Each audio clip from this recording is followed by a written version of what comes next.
Hey everybody, how you doing? Bruce here, traveling with Bruce. Another in my series Around the World in 90 Days. If you've been watching every video I've put together on this series, you know that this is the Shibuya crossing in Japan. And this right here, footage of my visit to Singapore. 3 weeks Japan, 1 week Singapore, and here is a shot of the Marina Bay Hotel, the Sands, Marina Sands Hotel and Casino area.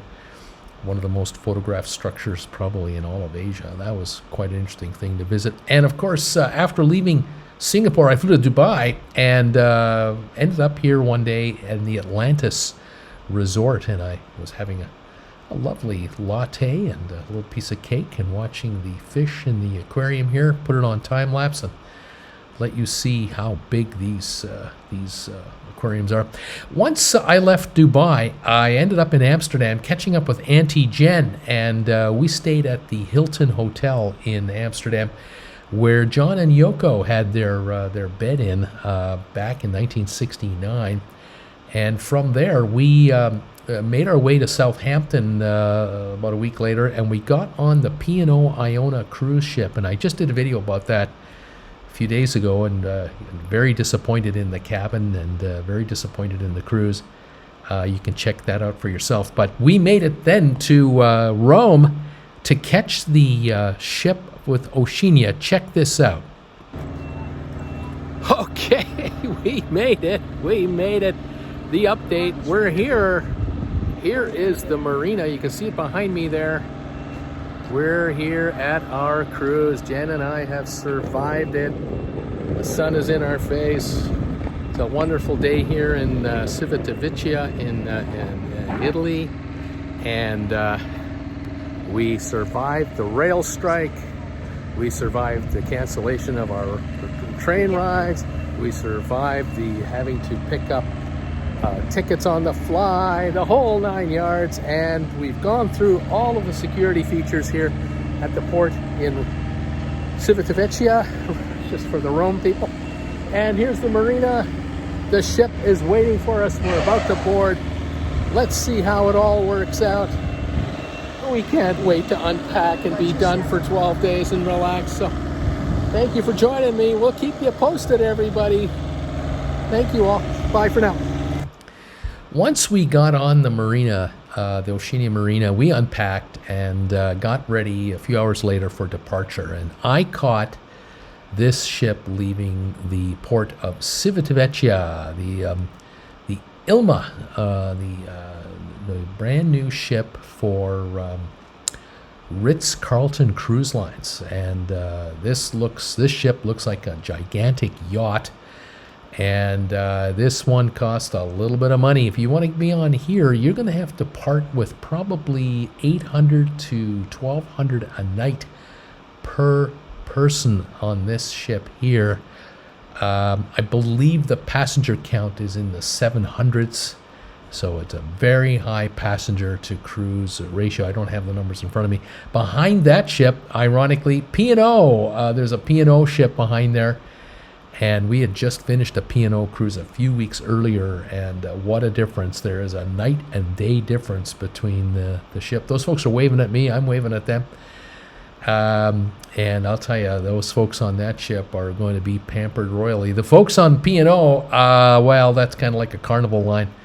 And if you watched my video on the Iona, you know what I'm talking about. I was very disappointed in the cruise we took. Plastic dishes and plastic wine goblets for Jennifer. Not impressive at all. But this ship, wow, this is an impressive looking ship. Apparently, Captain, is it Captain Kate? She left Celebrity Cruises, and she's going to be captaining a brand new Ritz-Carlton ship. I think in the next 6 months or so, it'll take to the seas, and so. We'll see how all that works out. There'll be lots of videos coming up through her channel. So congratulations to Ritz-Carlton and Captain Kate. I wanted to catch the sunset here. It was a beautiful day in Civitavecchia. And I caught, like I said, this ship here. I caught the P&O ship. There was also an MSC ship. and watch the sun go down here at the end of the day on a beautiful, calm, warm, sunny day just outside of Rome, about 1 hour by train. You can take a train ride direct, well, not quite direct, but about an hour and 10 minutes you get right here to Civitavecchia. And a lot of cruises start and end here every year, for sure. Beautiful looking ship, don't you think? Isn't it something? Really, really cool. Here's the Pinot Azzurra. I just caught the nose of her there as I'm watching the sun go down in the last few minutes in Civitavecchia. How many millions of people have watched the sun set here through all the ancient years of the Roman Empire, and now right up to today? Makes you think and makes you wonder. Anyway, we were glad to be on the ship. By the way, that clip I showed you where I was just talking to you in front of the ship, I looked a bit haggard there because Jennifer and I had a crazy time of it. We had to get from Zermatt in Switzerland to Civitavecchia, and there was a rail strike called in Italy, and we were doing a rail day, full-blown day on the rails to get here, and oh my God, everything got canceled in Italy. We were scrambling like crazy the day before, but we made it, and now I'm scrambling to get a refund on our tickets for all those trains that we didn't get to take. Anyway, that was the day in Civitavecchia, and I was glad to be here. This ship, excellent food on Oceania Marina, a sushi chef in the buffet area.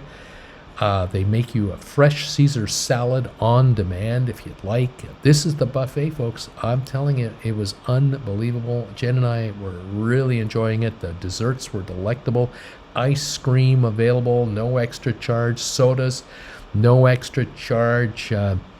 We were very happy with the way this went. I took a video here of the crew one of the days getting ready to set up the buffet. And they would have pre-buffet meetings with their managers, getting everything ready and getting all set up. And you could order a steak here, a ribeye any way you wanted, with grilled prawns. Oh, it was fantastic. The service is great. You couldn't beat it. Anyway, here's me coming up here, commenting a little more about this cruise. Hey everybody, how you doing? It's Bruce here, traveling with Bruce. I tell you, it's great being back on a cruise ship, especially this cruise ship. This has been absolutely wonderful. This is only day 2 of our travel on the Oceania Marina, and we just left Salerno here in Italy, and the coastline is right behind me here. We're just pulling out of port, so you can see some of the coastline back there, and it's just spectacular.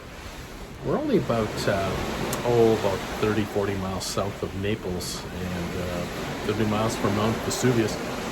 We're now heading out to sail overnight to Sicily. We're going to Palermo tomorrow, and it promises to be a sunny day. So the clouds cleared up late today here. Finally, we finally got some breaks. Let me get out of the way so you can see. You finally see the breaks happening. We've been just socked in all day. It was like this, and we couldn't even, there was no blue sky anywhere today, so this is a pleasant change from what we had all day. Tomorrow promises to be a sunny, warm day in the 70s. We're looking forward to it, and we'll see what Palermo has in store. This ship has been nothing but fantastic. The service is incredible. We only have 1,200 people max on this ship if it's full, and 800 staff. 800 staff for 1,200 passengers. This is pretty good. The food has been fantastic. We have not even hit a specialty restaurant yet. We've just been hitting the buffet, and it has been just top-notch food. They have a sushi chef in the buffet. Can I get that up? And he's been remarkable. Breads and pastries and ice cream and shrimp and scallops. And I had last night for dinner a ribeye steak prepared medium rare with 4 giant prawns grilled. just brought it to the table at the buffet. Oh, it was, yeah. Sodas are included, including, for me, caffeine-free Diet Coke. Let's just caffeine, regular Diet Coke is great, but caffeine-free on a cruise ship, almost impossible to find. And Jen has been enjoying wine and beer, no extra charge. Great, we have a $250 onboard credit, which we're using to upgrade our internet package so I can stream. So yeah, no complaints, I'll tell you that. It's pretty good. Enjoy it very much. Go to the elevators, hit the button, almost no one is there. It's not like there's 20 people waiting for one elevator when you're on a 5,000 passenger ship. This is such a change, it's wonderful. Anyway, enough of me ranting. We'll talk to you guys later on board the Oceania Marina. Take care. Like I said on that clip, we were headed to Palermo the next day, and when we got there, we woke up in the morning. Here we are at port, and the Grandiosa arrived, MSC, and oh my God, 6,000 passengers on this ship, 2,000 plus crew members. Oh my gosh, we heard music pumping off of there all day long, and announcements all day long, and I thought, oh my God, no, I would not enjoy this cruise on this ship at all. I wanted the peace and quiet relaxation that we were getting. We were, as I said earlier in the clip, we were on the P&O Iona a couple of weeks earlier. 6,100 at least of us on that ship. Here we are on this Marina ship, 2,000 people total, 1,200 passengers. Only 20% of the passengers compared to the Iona. No children, no one under 18 allowed on board. Oh God, did we love it. And we're talking just first class service all the way. The next day we ended up in Valletta in Malta. Here we are in Malta, and I'm shooting these yachts. Oh my God, these yachts are unbelievable in size. There's this one right here behind us. Here's a yacht in a dry dock also beside us. You'll catch that in a second, but these yachts are 100, 120 feet long. Massive. Here's one here being worked on in a dry dock. I gotta tell you, you bring a ship in here, you're talking 10, 20,000 a day to be down there. You're tying up very expensive real estate. So there has got to be some serious work being done on that ship to make it, worth its while to be there. Now these can be 50 to 100 million bucks each. So, you're going to spend some dollars to renovate them. If there's $2 million in expenses, $4 million in expenses to redo it, it's worth it. Back here was another cruise ship in for dry dock, the Magnifica, I believe it is, MSC. It's being dry docked back there or being worked on. It was not sailing that day from what I could tell. And then there was a ferry ship there.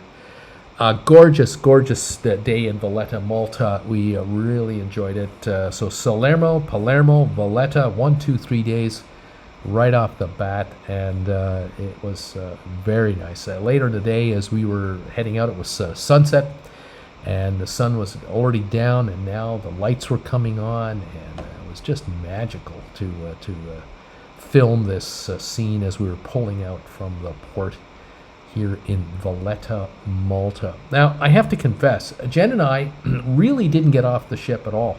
We did not partake in any of these tours that were being offered. We saw the pricing on them and what you're getting for the money. And honestly, we were looking to just relax. And we treated this ship kind of like an all-inclusive resort without getting off of it.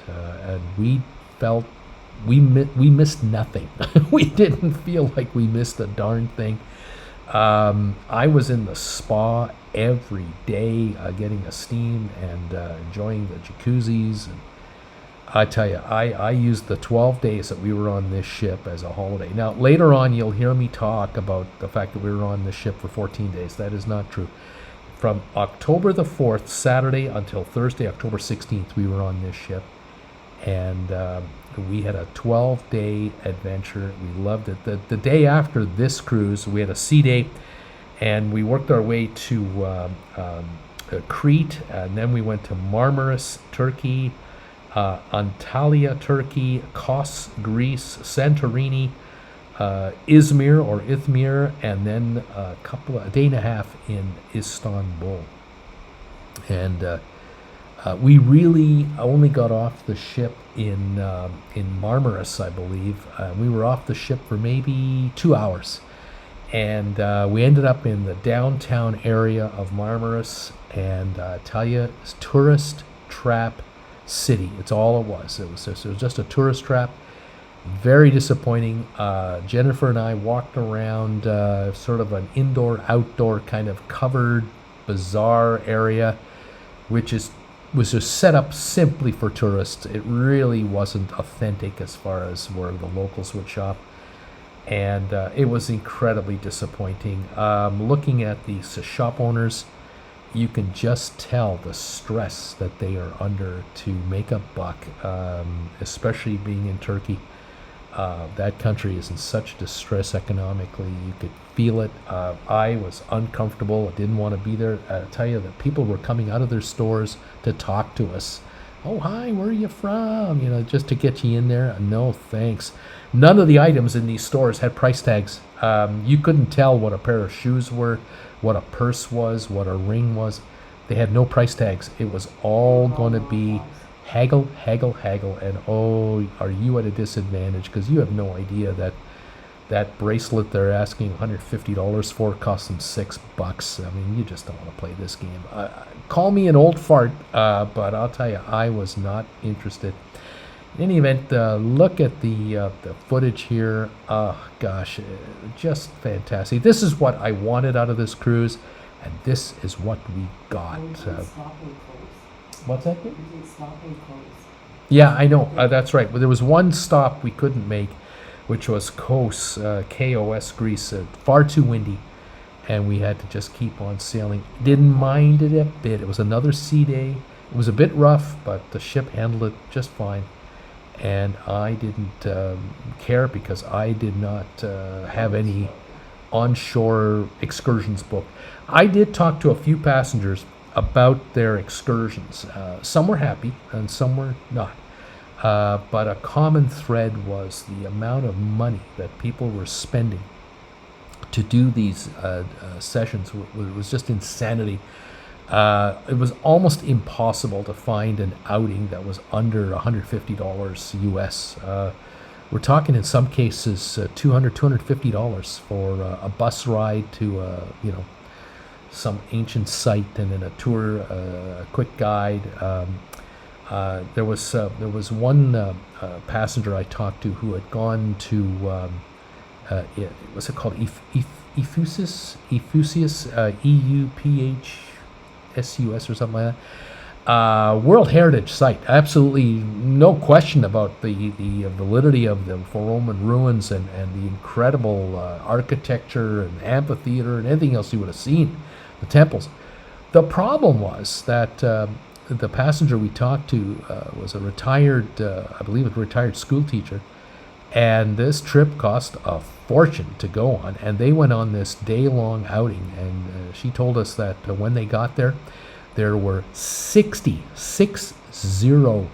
buses there, 40 to 50 people per bus going for these tours. We're talking 2,000 to 3,000 people coming into these ancient sites, and Turkey is so desperate, as is Greece, so desperate for cash that they're allowing these UNESCO sites to be overrun by pedestrians. It is really pathetic. So I'm just glad I didn't go. I gotta tell you, I'd rather watch a YouTube video of someone else who's a professional photographer who's gone there, and I'll just watch it from the comfort of my living room or something, because I know I can't film that kind of a scene. But anyway, telling me how much they were spending, and then when they got there, they were just inundated with thousands of passengers. She was telling me that, I asked her, I said, we only have 1,200 passengers. It can't be our ship. Oh, gosh, no. She said they were being bussed in from upwards of an hour and a half away from other cruise ports. So a whole bunch of MSC passengers and others were coming in by the boatload, literally the busload. And she said, we couldn't find our bus for a while. When it was time for us to go, we didn't know which one of the 60 buses was ours. I'm thinking, this is a holiday? This is a once-in-a-lifetime dream vacation? I don't think so. This is mayhem. But it's a sign of how desperate these countries are for hard currency. Just really sad.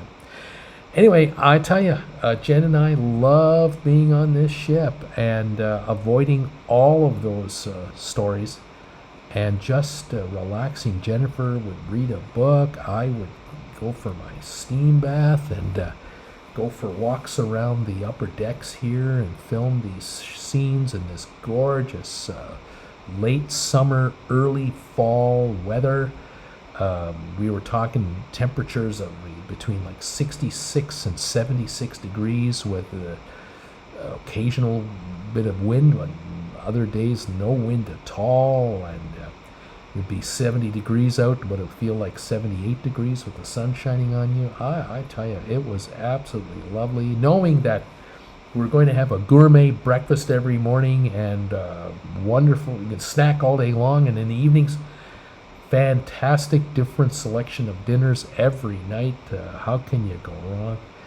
Absolutely fantastic. Look at this scene here. The pool down there and on our ship, there's nobody in it. There's barely a dozen people on the ship because they're off here. This is Marmaris, Turkey, which Jen and I did go and see. But I'll tell you, this marina was really cool. We spent it seemed like hours looking at all the different boats in here. There were sailboats in here, catamarans, like monohull catamarans, and power yachts, and all sorts of sizes and dollars. Unbelievable. There were power catamarans here. There were sailboat catamarans. There's a power one right there with the solar panels on top there. That's not even, there's no sailboat on that, no sails on that catamaran. Beautiful. Some of the larger yachts were right in front of our ship down below. And these were 80 feet, 100 feet, 120 feet long. There were larger boats than that in this harbor. Absolutely amazing to get a close-up view of some of these. And of course here, as I zoomed in on the different buildings here in town and seeing the various mosques, it was really cool. Here you can see some of these yachts that are parked right by our ship here. I mean, some of these are big.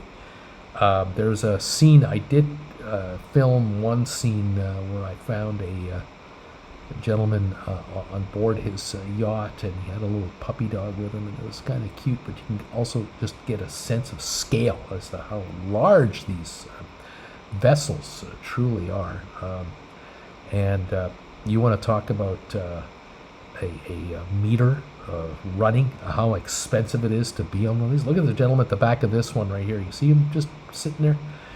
How tiny he looks on that ship. Now, he could be the captain, he could be the engineer, he could be the owner, I don't know. But that gives you an idea how large some of these private yachts are here in this harbor. And this is Turkey. Economic hardships in Turkey, and yet there's all this wealth here on display. Not everyone is hurting in Turkey. Not everyone.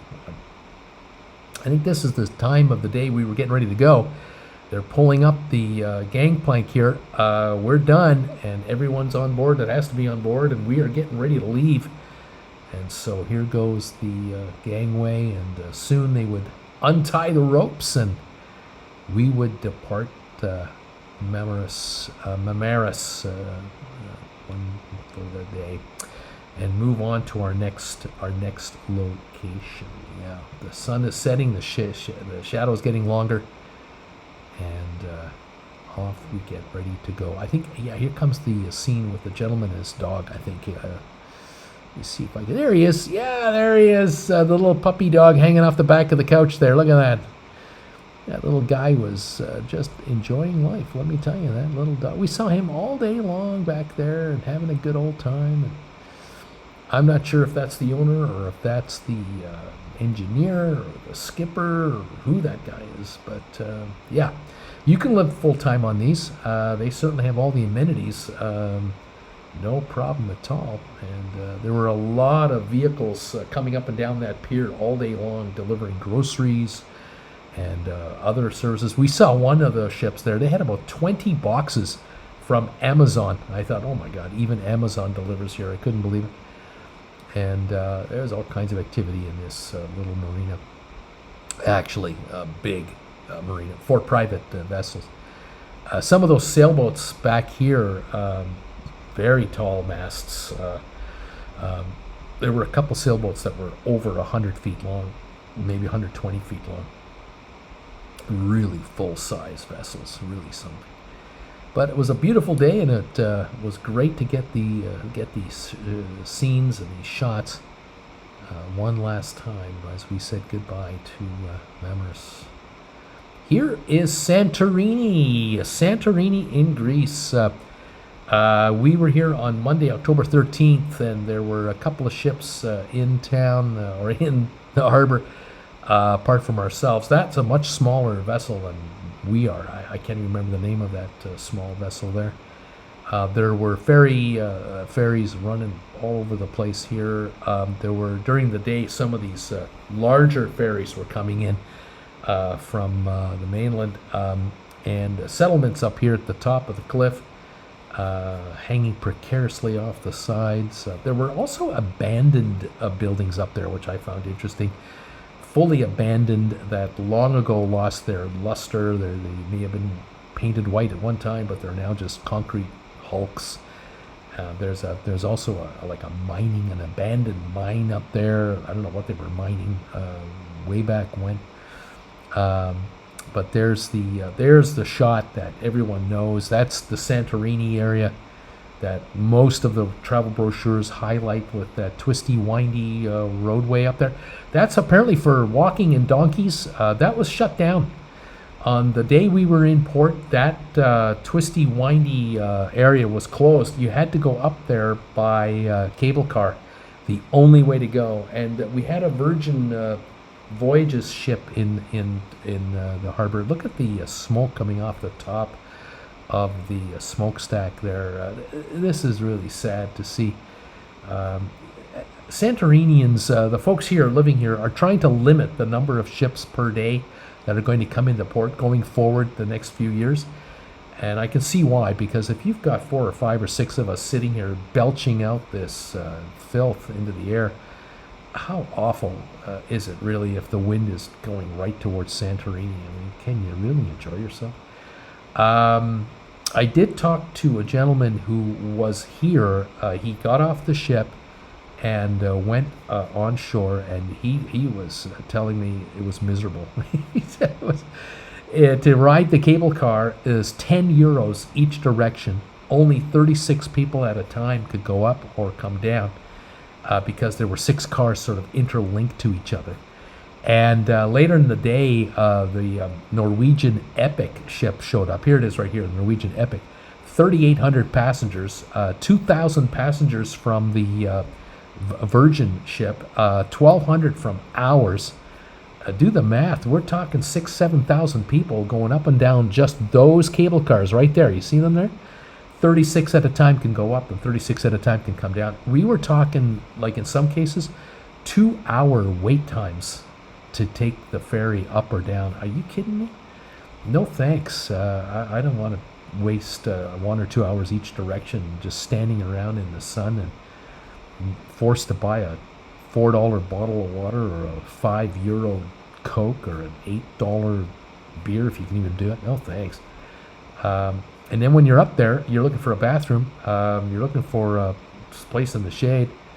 Anyway, I sound old, don't I? Anyway, here's a clip of, again, of me talking about this cruise as it was going on and letting you know what I thought, what it was really like. Hint, I really, really liked it. Here we go. Hope you enjoy it.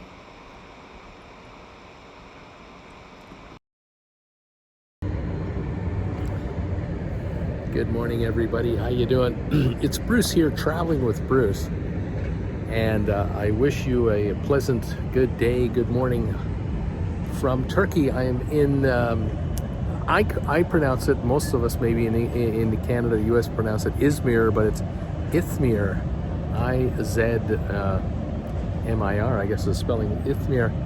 Here in Turkey, on board the Oceania Marina cruise ship. And Jen and I have had a fantastic cruise. We've really enjoyed it. It's just been fantastic. Excellent service, excellent food, and an interesting itinerary with Greece and Italy and Malta, now Turkey included in this cruise. It's been most interesting. This city that we're in at the moment is 5 million roughly strong. The so-called metropolitan population, 5 million, and it's in a natural harbor here. Huge place. Unfortunately, smoggy as can be, and this city is busy. It's apparently I believe it's the busiest import-export port of Turkey. Goods come and go from here in tremendous volume, and so there's a lot of economic activity here, and the air pollution is mainly from automobiles, buses, but I can imagine shipping has a lot to do with it as well. You just see this tremendous smog haze all over the place, unfortunately. So the beauty and the starkness and the vitality of the architecture, the incredible architecture, is lost because everything looks so foggy, and that's the way it is. But look, is this the only city that has pollution? No, of course not. And so can't pick on it for that. The cruise, we're on a 12-day cruise, and it's been very, very good for us. We really enjoyed it, and I would definitely, based on just this cruise, I'd recommend this cruise line. No doubt in my mind. The other day, Jennifer and I were I was looking at our telephone, and I grabbed the calculator function of my phone, and just for fun, we were talking about what this cruise cost us to take, being more of a 6-star cruise line than a 4-star cruise line like P&O was. And we were surprised. We were really surprised at the cost of this cruise compared to our P&O cruise. We excuse me, we had paid for a 7-day cruise on P&O. We had paid $4,000 US, which was a little high, and when we were all done with the cruise, it was really too much money. We really overpaid for that cruise. What we got for it was disappointing. Our cabin was disappointing. The food selection was really limited. Crew did all they could with what they had, but we were not happy with a number of factors. This cruise, we spent $7,000 on this cruise for the two of us. These are US dollars, by the way, I'm quoting you. But it's a 12-day cruise, and if you do the mathematics, it's only about $15 a day, $20 a day more than the P&O cruise, and we don't. We have no specialty dining surcharges. It's all inclusive. For myself, being a non-drinker, it includes all the pop I want, coffees, whatever. It includes access to the spa, so I can go into the steam room, and I can go into a jacuzzi area. There's also we're part of what's called the concierge level, so we have access to part of the deck on this ship, actually at the front of the ship, I guess is on this side, that's only exclusive to about 200 passengers, 300. Very nice. A lot of up perks, and boy, no question about it, is the value is there. I mean, there's no if, ands, or buts. By the way, look at the pool area behind me here. Hopefully I can get this right for you. I mean, there's nobody in the water right now, but to be fair, it is only about 10:30 in the morning, so there's no one out yet. Most of the folks on this cruise are out in Izmir for a tour and so on. A lot of tours. We have 2,000. We have 2,000 people on board, about 1,200 passengers, 800 crew. Phenomenal ratio. P&O can't touch that. We had 6,000 people on P&O, 1,200 crew. They were overwhelmed. No one under 18 allowed on this ship. What a difference! Oh my God. But again, to be fair, I cannot compare P&O directly to this cruise line for 70-year-old passengers only. But for Jen and I, being 70, this was the cruise to be on, without a doubt. We chose well.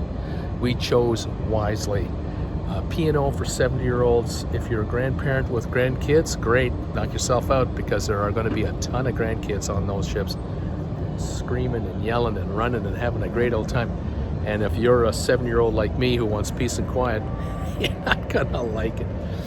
Anyway, nothing personal, just the way it is.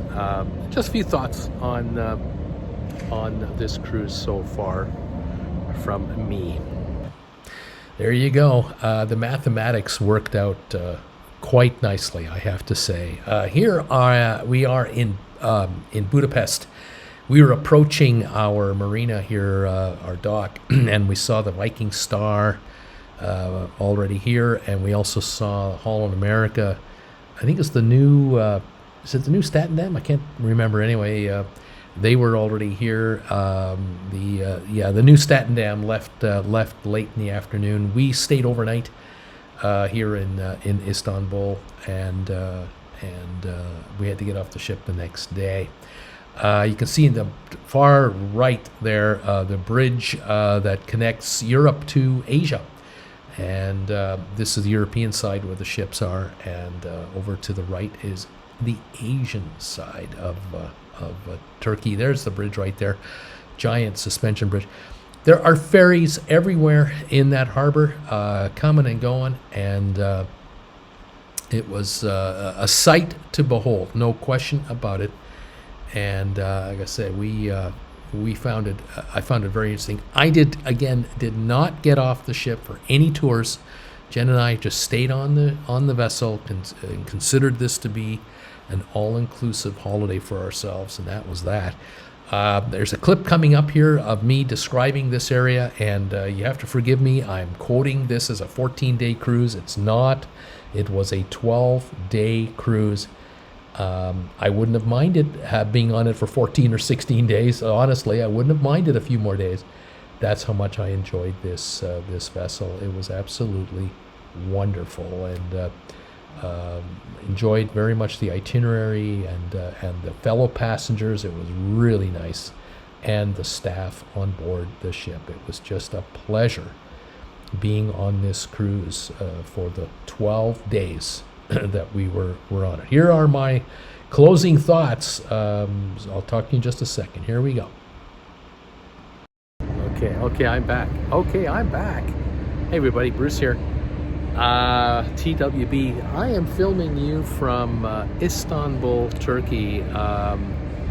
If I tilt a little bit this direction, you'll see kind of where we came in from with this cruise ship. We came in from way over there and into this incredible harbor, and oh my God, is it active. Oh man, talk about boats and ferries everywhere here. Absolutely unbelievable. It's a really unique place. I did some reading today about Istanbul.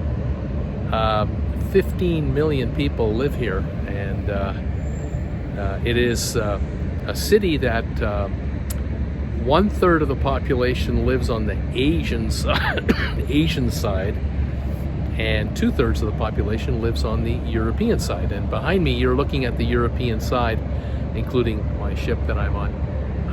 There's the pool. Almost everybody is off the ship today. Anyway, mosques everywhere, of course, and buildings, apartment buildings, condos, I mean, you name it. I've been shooting video like crazy here so far today, so you'll see a lot of that shortly. But absolutely amazing. What gets me is this harbor here, the traffic behind me. I don't know if you can make it out very well, but there's like 10, 12 vessels in the harbor at all times, coming and going. It's unbelievable. Anyway, this cruise is coming to an end. This is day 13 of 14, and we arrived here in Istanbul today, around 1 in the afternoon, after leaving Santorini yesterday, and we'll be overnighting it tonight, and we'll be disembarking tomorrow. Let me just kind of get out of the way a little bit so you can see a little more. And we'll be, Jennifer and I will be flying out of here tomorrow back to Rome, where we started this cruise. But we're going to be in downtown. Well, we're going to be at the airport in Rome. We're going to stay at a hotel there for about 4 nights, and then we're going to explore Rome and the vicinity for 3 days, and then we're flying to Vienna, and we'll be there for a week, and very much looking forward to that as we begin the wrapping up of our vacation. This is the end of my around the world trip coming up at the end of this month, and for Jennifer, she'll be heading home of course as well to Calgary like I am, and it'll be the end of her almost 2-month trip to Europe with 2 cruises and a number of stops in between. It's been fantastic. I cannot recommend more highly this cruise line for those of you who are my age. If you're 60 and older, you will love this cruise line. If you are 20 to 40, you may not love it. It might not be active enough for you, but if you are like I am, and like many of the passengers on this ship, you don't need a water slide, you don't need rock climbing walls, and you don't want kids, 18 and older only on this cruise line. Boy, can I tell you, this cruise line delivers. And does it deliver on food? Oh my goodness. Quality of food and selection, absolutely bang on. I tell you, Jennifer and I have been on here now, as I said, for 13 to 14 nights. I think there are 5 or 6 restaurants you can go to on this ship, all included. There's no specialty restaurant you have to pay extra for. I think the chef's table might be an extra charge, but you want to be a connoisseur, go for it. We've only been to the main dining room one time. Every night for dinner, the buffet. They don't call it the buffet. I think it's the Terrace Cafe or something like that. Exceptional, because they have an area where you can order a ribeye steak to the way you want it, with prawns, fried grilled prawns. You can also order salmon. You can also order strip loin steak. And then they have the entire selection of the buffet, which changes every night. And there's sushi. There's a sushi bar in the buffet with a sushi chef preparing the freshest of delectable delights. I don't see the need to bother to go to the steakhouse. I got the steakhouse in the buffet. I guess if I want a tenderloin, okay. But am I gonna give up the rest of the buffet for just a tenderloin? I don't think so. But that's me. Whatever works for you is up to you, of course. But we loved it. We loved the food. We loved the service. We loved the style. The fact that there are only 1,200 of us as passengers and 800 crew. We loved that a lot, and we were well looked after. So. Oceania, you get 10 stars here, 5 out of 5, 10 out of 10, however you want to rank it. I'm very pleased. I think value for the money is fantastic. Cabin was delightful, 10th floor balcony, and we had access to the concierge lounge. And going in there, you get yourself a coffee, a tea, some cookies, some little finger foods. The latest copy of the New York Times is printed out for the Canadians, it's the Globe and Mail. For the Brits, it's the Times of London, whatever it is. Yeah, it was fantastic. I did buy the internet package, high-speed internet package, of course, because being a YouTuber, so, you know, social streaming. But I'll tell you, I'm a happy camper. I have no complaints. I had access to the spa every day. That is a $30, $40 per day benefit, and I had free cola, all the soda I wanted, any other non-alcoholic drinks were included, and that was just nice to know and nice to have. And so if I wanted an extra Diet Coke, I didn't have to think about the fact that it was going to cost me $6 or $7. I could just have another Diet Coke. And they had caffeine-free Diet Coke, so at night you didn't load up on caffeine either. Little things like that just add up and add up and add up. I was impressed. Anyway, that's it from here.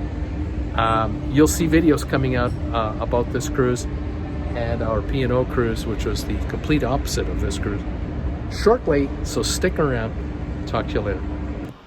Well, there you go. I think this video has gone on long enough. I don't know what more I can say about this cruise. I'll tell you though, it probably will not be the last time that Jennifer and I go on a cruise on this cruise line, but this also has awakened us to the fact that we might be very interested in catching a Viking cruise. We will be looking closely at Silver Sea and a few other cruise lines of a higher degree, because when you add up the money that you pay on a 4.5 star cruise line compared to this one, here everything is inclusive. Tipping was included, the basic internet was included. We just went for the high-speed version.